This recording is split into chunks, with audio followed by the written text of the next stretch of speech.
নমস্কার, আমি মিঠু। শুরু করছি নজরে রাজ্য। ধর্মতলায় দাও দাও করে জ্বলছে খাবারের দোকানে আগুন। তার ফলে কালো ধোঁয়ায় ঢেকে গেছে এলাকা। অগ্নিকাণ্ডের খবর পাওয়া মাত্র ঘটনাস্থলে পৌঁছায় দমকলের 2টি ইঞ্জিন। যুদ্ধকালীন তৎপরতায় চলছে আগুন নেভানোর কাজ। জানা গেছে, ধর্মতলা প্রাণ কেন্দ্রে জনপ্রিয় বিরিয়ানির দোকানের পাশে খাবারের দোকানে আগুন লেগে যায়। যে সময় আগুন লাগে সেই সময় দোকান বন্ধ ছিল। দোকান বন্ধ থাকার পরও কিভাবে আগুন লেগে যায় সেই নিয়ে তৈরি হয়েছে ধোঁয়াশা। প্রাথমিকভাবে মনে করা হচ্ছে শর্ট সার্কিট থেকে আগুন লেগে গিয়েছে। এই ঘটনার ফলে ধর্মতলার মতো বড় ব্যস্ত রাস্তায় বেশ কিছুক্ষণ যান চলাচল ব্যাহত হয়।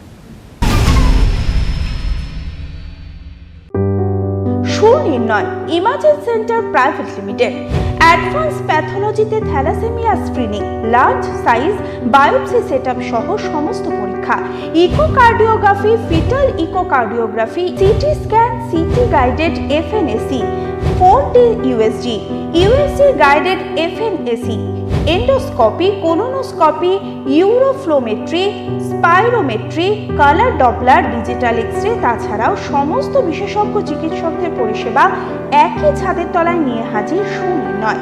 ঠিকানা 126/1 পিলখানা রোড, রানীবাগান, বহরমপুর, মুর্শিদাবাদ। বিশদে জানতে যোগাযোগ করুন 8373049252 7547900377। পুকুর থেকে উঠে আসছে মদ। কেউ কি এমন কথা শুনেছেন কখনো? অবিশ্বাস্য ঘটনা ঘটেছে ছত্তিশগড়ের বিলাসপুরের গনিয়ারি এলাকায়। পুর নির্বাচনের আগে মদের অবৈধ চোরা কারবারিদের রুখতে ধরপাকড় শুরু করেছে পুলিশ। জানা গেছে, বিশাল পরিমাণ এই মদের ভান্ডার লোকানো ছিল গনিয়ারি এলাকার একটি পুকুরের নিচে। 8700 লিটার মহুলা এবং 370 লিটার অন্য মদ বাজেয়াপ্ত করেছে আবগারি দপ্তর।